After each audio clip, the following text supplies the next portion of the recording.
I was dead. 12 minutes gone, staring into fire and chains, and then I realized, could my own job send me to hell? My name is Michael Harris. I am 38 years old, a doctor from Atlanta, Georgia. I was dead for 12 minutes.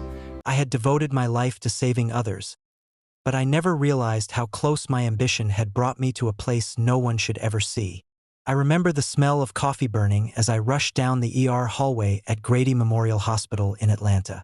It was 3:42 a.m., and the fluorescent lights flickered above me like they knew something was coming. I am Dr. Michael Harris, 42 years old, a doctor who prided himself on being in control. People saw me as calm, collected, faithful, but they did not know the exhaustion that weighed on me like a second heartbeat. My pager beeped again, sharp and insistent. Room 12, code blue. I ran, ignoring the ache in my chest. Why was I always pushing myself so hard? How had I let pride and ambition take over the part of me that was supposed to serve others? I had grown up in church, memorized Bible verses, even led the youth Bible study. Yet here I was, racing through life, barely noticing my own soul.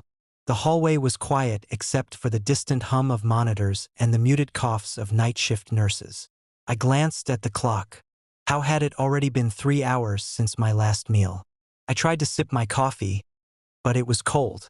I tried to smile at the nurse beside me. "Are you okay, Dr. Harris?" she asked, but I forced a nod. Inside, I felt a knot tightening in my chest, not just from exhaustion, but from guilt. I had a wife and 2 children at home, and yet I often wondered why I felt so empty. Was it the long hours, the constant responsibility, or something deeper? Did my work, my so-called calling, risk becoming a chain rather than a blessing? These questions I rarely voiced, until that night. And then, everything changed in a heartbeat. One step, one breath, and I felt my legs buckle under me. I remember thinking, not now. This cannot be happening. Not here, not like this. The last thing I remember before everything went black was the sharp pain in my chest, like a vice squeezing my heart. I gasped, gripping the edge of the gurney. "Help, someone." My voice barely rose above the beeping monitors. Nurses shouted, "Push, push, push." I could see their faces, a mix of panic and focus. How had it come to this? How had I ignored the warning signs my body had been sending me for months? Even as the paramedics worked, memories began flooding in, moments I had tried to forget. The time I snapped at my assistant for asking a simple question. The nights I skipped family dinners to finish charts. The sermons I preached about faith and humility while secretly craving recognition. Was all of this really worth it? Was I hiding behind my career while my soul quietly screamed? I tried to breathe, but it felt like I was inhaling air made of lead. I could hear my own heartbeat slowing, uneven, fading. "Dr. Harris, stay with us," a nurse yelled. But how could I stay? How could I keep running when every choice I had made seemed to pull me toward something darker? In that moment, questions crowded my mind. Who am I really serving? My patients, my God, or my pride? What does it profit me to have success and lose everything else? When did ambition become my God? I felt like I was unraveling, thread by thread, in the stark, fluorescent-lit hallway that had seen so many miracles and so many deaths.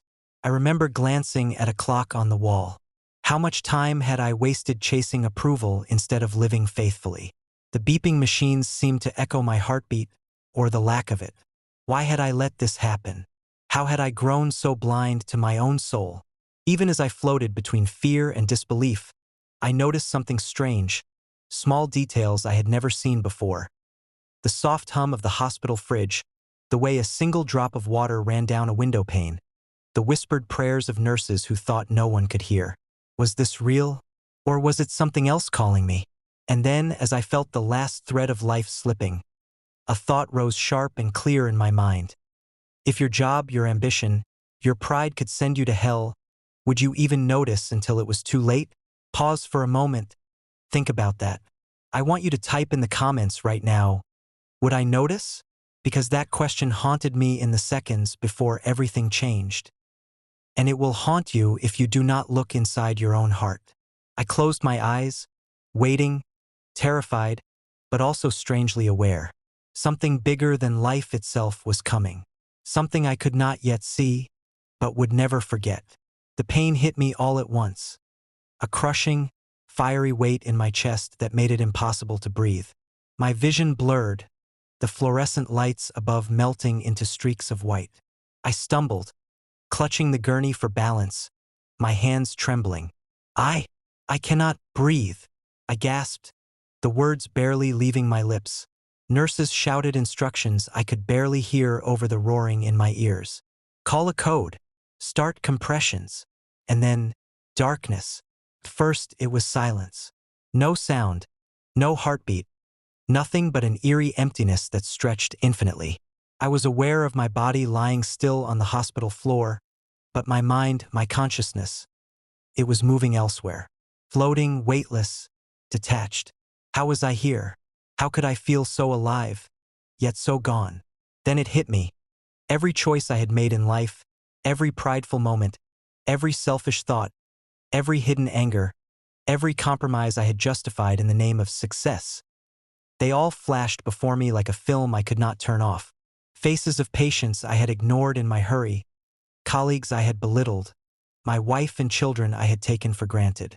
And I felt it all, shame, guilt, fear, burning hotter than the chest pain I had left behind. Suddenly, I was no longer in the hallway. I was in a place that twisted my stomach with dread. Shadows moved in corners, whispering lies I had told myself. A cold, acrid wind blew across an endless expanse of darkness, carrying screams that seemed to pierce straight into my soul. I saw glimpses of faces, twisted, hollow, eyes empty, mouths open in silent terror. The smell was unbearable, like smoke and decay, and I realized with a terror that nearly made me collapse again. This could be hell. Why had I been blind? Why had I thought my work, my ambition, my faith were enough to save me? The weight of my sins pressed down, heavier than any body could bear. I wanted to cry out, to scream, to run. But the more I tried, the more I sank into the shadows. My pride, my desire for recognition, even my so-called faith, it felt meaningless here. Nothing mattered except the truth of who I had become. And yet, amidst the darkness, a faint light shimmered far off, like the first star in the night sky. It was distant, but it called me, pulling at the part of me that still remembered love, hope, and grace.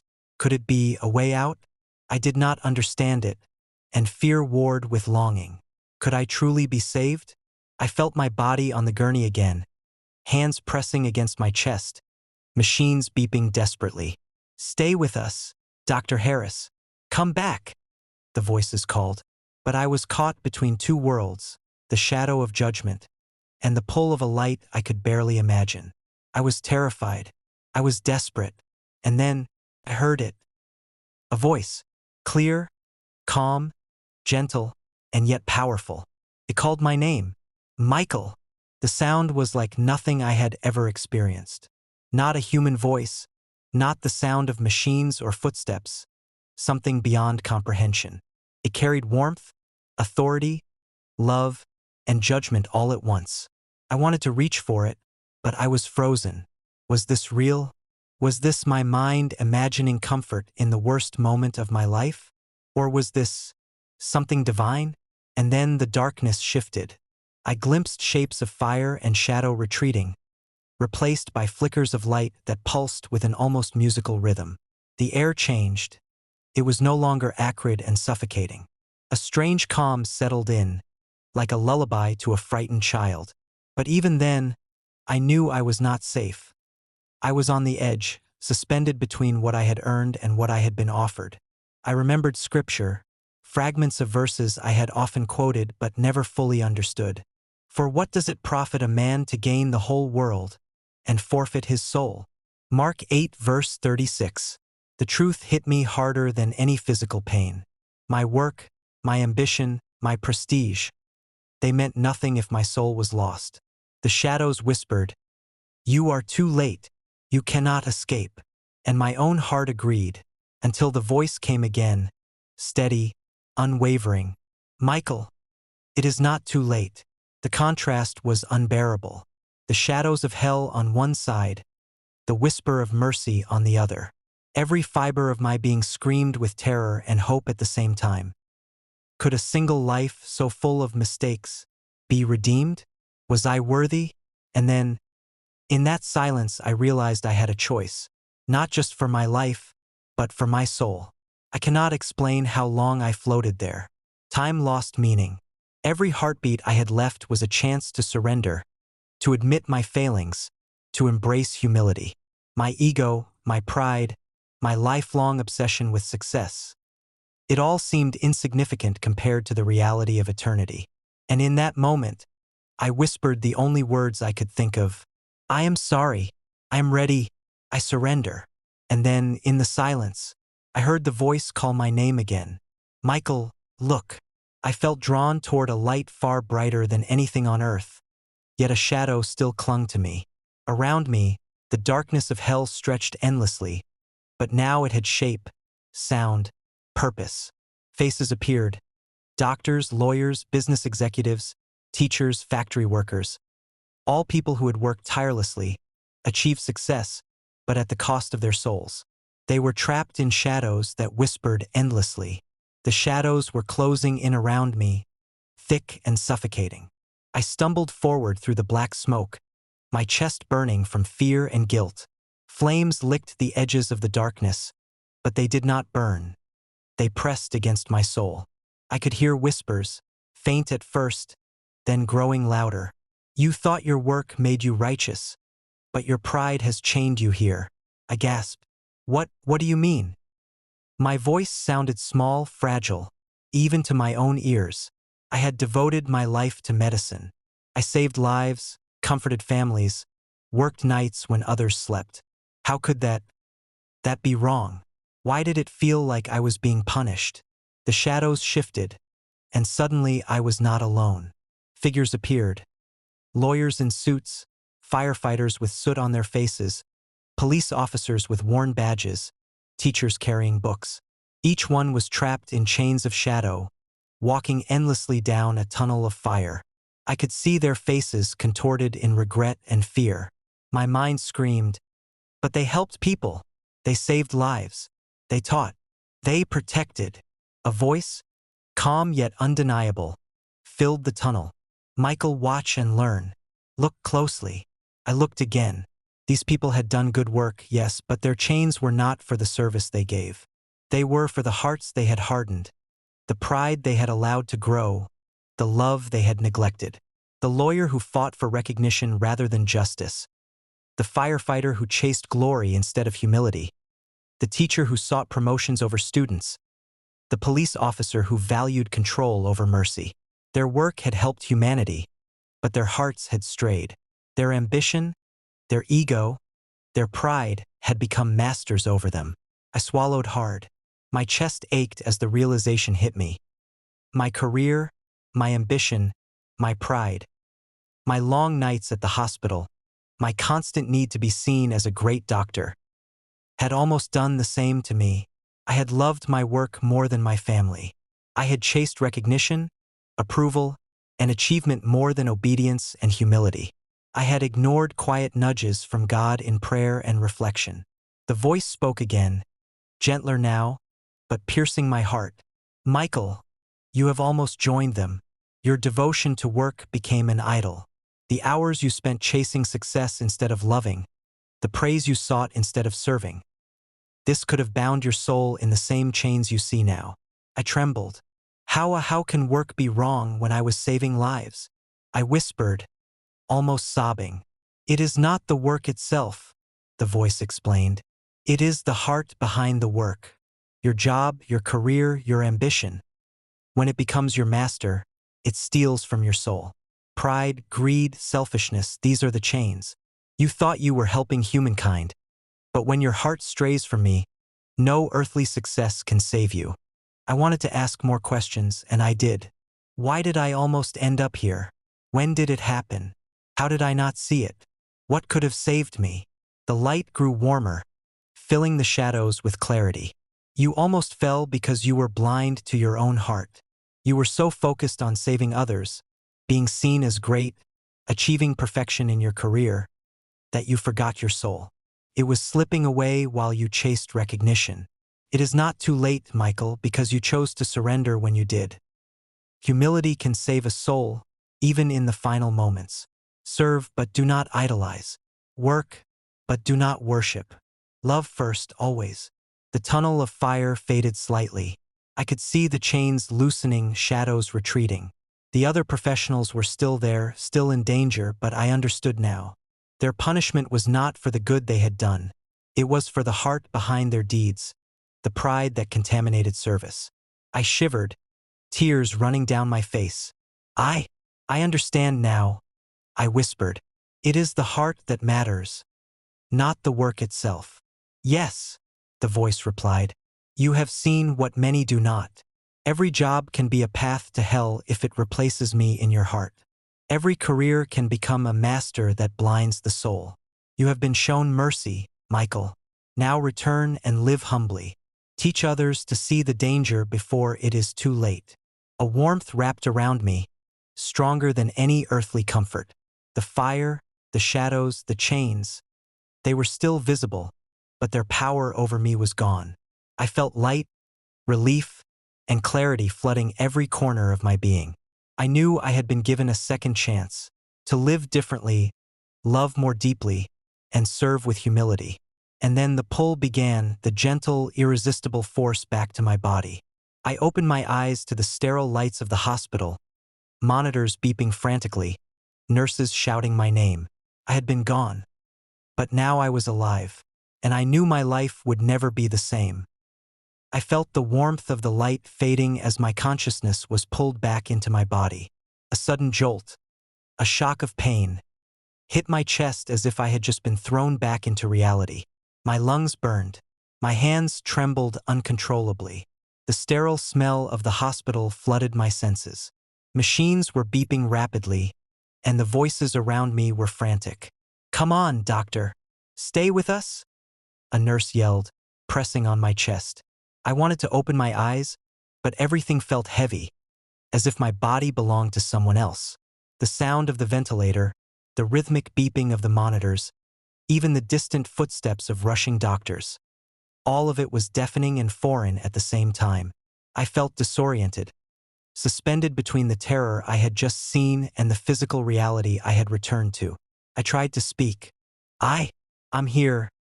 My voice was weak, almost a whisper, but it broke the silence. Tears burned my eyes as I remembered the shadows, the chains, the faces of the professionals trapped in the tunnel of fire. How close I had come. How close my ambition, my pride, my work, my whole life had brought me to that place. One of the nurses leaned over me. He's back. He's alive. I could hear their relief, their surprise, but I barely registered it. I was flooded with gratitude and shock. Life, breathing, warm, messy, real, felt almost unbearable in its intensity. Every heartbeat seemed miraculous. A doctor checked my vitals. 12 minutes of clinical death. He paused, eyes wide. How are you awake? I swallowed hard. How could I explain what I had just experienced? How could I convey the tunnel of fire, the chains, the divine voice, the mercy that had saved me? I knew no words could fully capture it, but I could feel it in my chest, the call to humility, surrender, and love. As the nurses cleaned me up, checked my lines, and recorded my vitals, I tried to make sense of everything. I thought about my career, my ambition, the nights I spent ignoring family dinners, the moments I had let pride rule my heart. How many times had I believed my work alone defined me? How close had I come to joining those I had just seen in hell? I felt an overwhelming urgency to change, to live differently, to love deeply, to use my career as a tool, not a master. I knew my life had been reordered in an instant, like a compass snapped straight after years of pointing in the wrong direction. My phone buzzed in my pocket. Messages from my wife, texts from colleagues asking how I was. I read them, but all I could think about were the chains, the flames, the divine voice, and the mercy I had been shown. I whispered a silent prayer. Lord, thank you for giving me this second chance. Help me live rightly. Help me serve with humility and love. Let my work be a tool for good, not a chain that binds my soul. I looked around the ICU, the machines, the monitors, the familiar chaos of life-saving effort, and I realized something profound. I had been dead.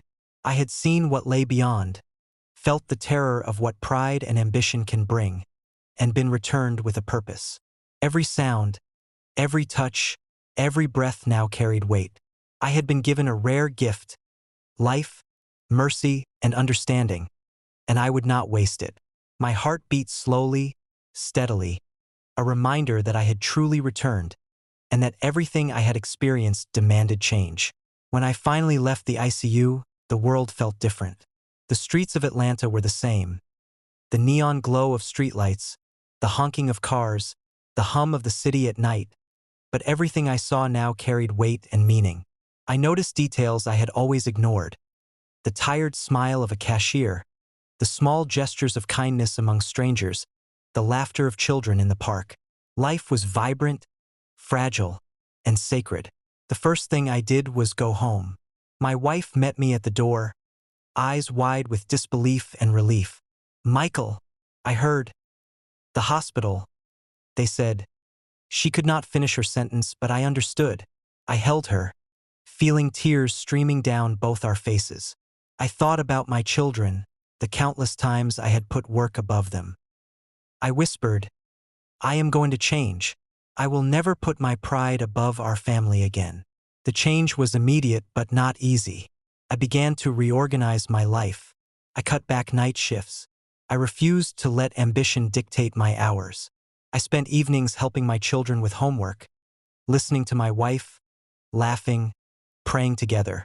Every time I felt the old pull, the desire to overwork, to seek recognition, I remembered the tunnel of fire, the chains around the lawyers, teachers, firefighters, the shadows of the people I had seen, and I asked myself, am I walking toward humility or pride?